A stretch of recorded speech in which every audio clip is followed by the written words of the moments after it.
да учите много по-ефективно и как да спрете да отлагате задачите, които трябва да свършите.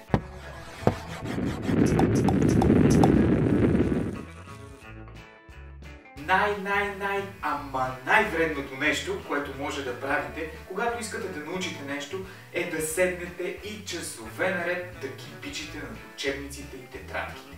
Представете си, че трябва да изядете слон. Как ще го направите? Целия наведнъж? Няма как да го глътнете. Разделяте го на малки парченца. Същото е адски ефективно и за учене. Учете по 20 до 40 минути наведнъж, а след това направете 15-20 минутна почивка. Това е най-ефективният начин да учите. Повярвайте ми, ако 2 астрономически часа учене ги разделите на 80 минути учене и 40 минути почивка, това ще е много по-ефективно, отколкото плътно да учите през тези 2 часа. Много е важно обаче да ги разделяте. 40 минути учене, 20 минути почивка. 40 минути учене, 20 минути почивка. Иначе това не работи, ако наведнъж учите 80 минути и наведнъж почивате 40.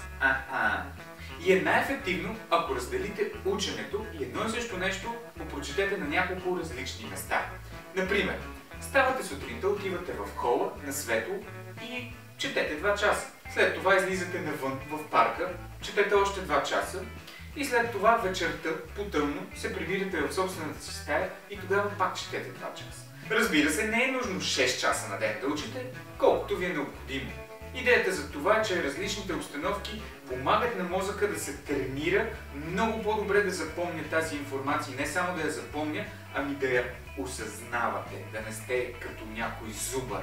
А ако обичате да си слушате музика докато учите, както съм аз, това за съжаление се оказва, че не е хубаво. Разсейва. А абсолютно същата методика може да приложите и за работа. Ако да речем, като мен, имате поръчка, която изтича след 2 седмици. Не започвате от първия ден да я вършите, а чакате в последните 2 с 2 безсънни нощи и не е оферта. Нали така? Да, всички го имаме този проблем, не сте само вие.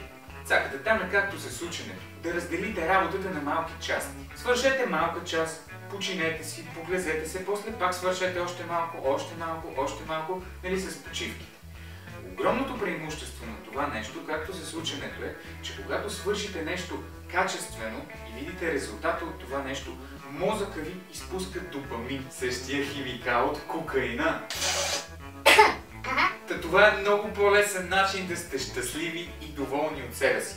А пък по този начин и ученето, и работата ще ви върват много по-лесно и няма да се сгрохвате от работа в последните 2 дни. Може да звучи прекалено просто, за да е истина, но повярвайте ми, работи. И така, това беше от мен. Видяхте ли колко малко ви досажда? Кратко, стегнато, смислено. Ако искате още такова съдържание, не забравяйте да се абонирате за канала и да харесате Facebook страницата.